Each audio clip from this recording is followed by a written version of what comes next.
Hey everybody. You know, you see the title below or above, depending on how you watch this.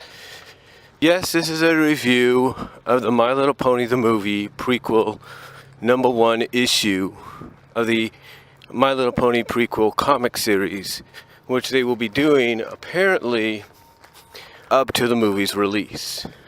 Now I know other fans like Tricky Fox and I'm sure Silver Quill and Firebrand and a few others, Eliora, I love Kim Possible a lot.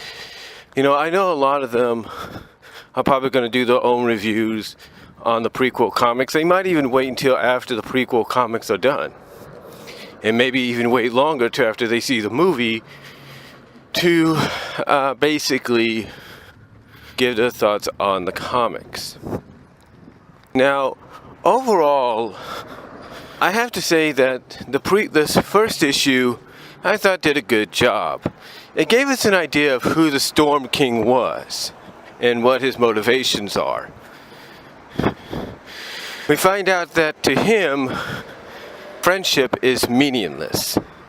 In other words, friendship is a weakness. It basically has no reasoning for being. And that one of his main reasonings besides that is it distracts you from your own personal goals. And that friendship can lead to betrayal. Thanks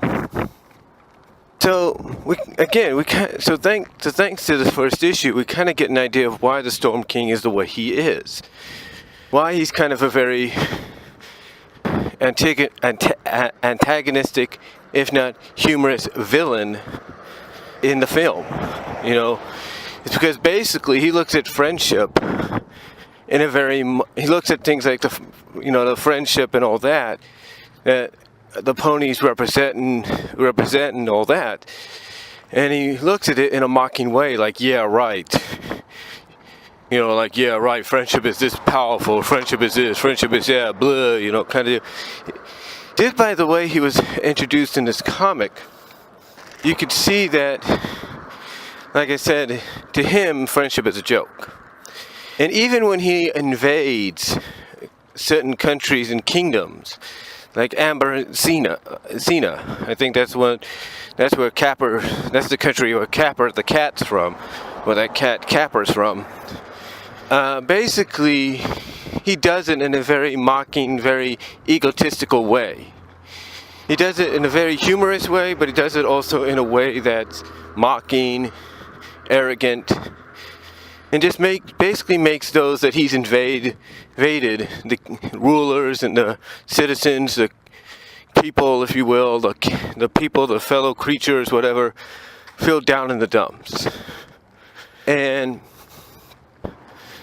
it's done in such a good way, done in such a tremendous way, right, that you just want to see this guy get the arrogance slapped right out of him or beaten right out of him. You just want to see that, just the way he's built up here.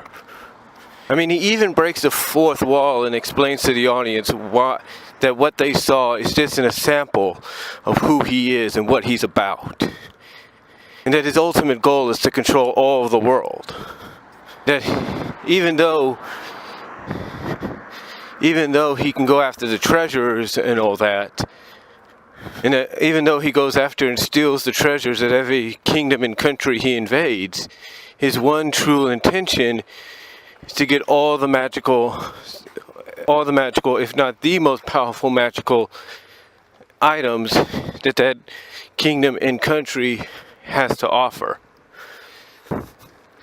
And he gets said item here in this issue, but from what the king and queen tell him about it, it's an item that's an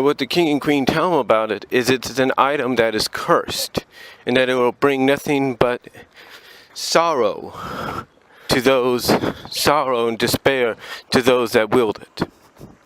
But the Storm King, being who he is,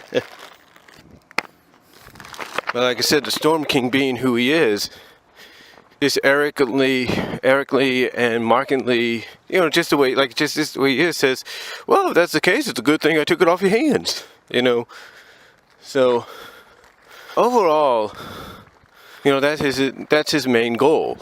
And he basically doesn't look at his crew, his minions, his soldiers. He doesn't look at them as anything else but as just expendable. He doesn't care about them. He doesn't care about having friendship with them. Heck, he doesn't care about having friendship with a character named Strife, who we're not sure whether or not he's going to be in the movie or make an appearance in the movie or not. He doesn't even care about him.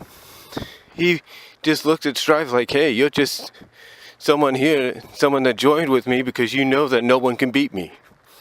But this comes to bite him in the end, because Strife is like, oh yeah, if I'm nothing more than just expendable to you, then you wouldn't mind me letting the pirates, the parrot pirates of Captain Carmel, or whatever her name is, know where your armada is. You won't mind if I do this or that if I was just a worker, if I was just nothing more than expendable.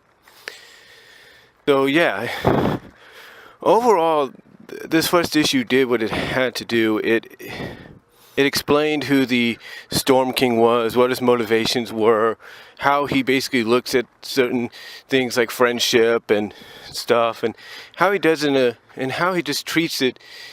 How he looks at friendship and treats it in a very mocking way. Like it's a joke, and stuff like that. And how he just has this arrogance about him that no doubt when you watch the movie, you're going to want to cheer to see this guy get his butt kicked. So, overall, My Little Pony, the movie prequel, issue number 1, I think did its job. I am going to get issue number 2 down the line. But the primary thing about these is their job is to introduce us to the characters to the new characters, give us some backstory on them before we go and see their on-screen debut in the movie. So overall, I thought it was good. I highly recommend getting it. And just to let you know, My Little Pony the movie did get a PG rating, as expected by a lot. So there's some news right there, and there are some new screenshots and stuff out there as well. So let me know what you guys think down below there. Comment if you like, and I am out.